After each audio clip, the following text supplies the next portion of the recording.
రేణుక ఏడేడు మేడలు తనకు స్తంభాల మేడ వద్ద వచ్చి ఓ కుదుర శ్రీపాలి గౌరవం అంటే పొందుగా రామారు పలకాలి. అమ్మా గుంటుడు అమ్మా రామారు పలకతావా? అలాగే మా అన్న ఉన్నాడు అమ్మా, అందరికన్నా పెద్దవాడు ఉన్నారు రాజు చెప్పన్నా చిట్టునాథుడు కోటేశ్వరుడు నల్లగిరికి చిన్నవాడు ఉన్నాడు భార్గవ పరశురాముడు. రామారామ అంటే అక్కడ రచించేడు వాడు రామ రామ అనడండి రాగాక సరస్సుల పిల్ల రాచేడు వాడు. మా ఆయన భార్గవ పరశురాముడు ఉన్నాడు. ఆ యొక్క పరశురాముడు వచ్చి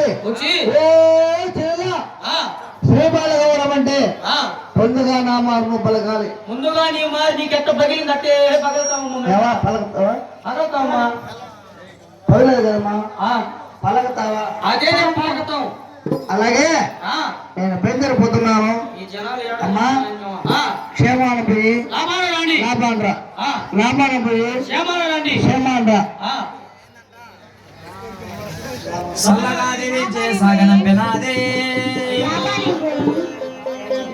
క్షేమానరా. క్షేమానం పోయి లాభాంధ్ర చల్లగా నూరేళ్ళు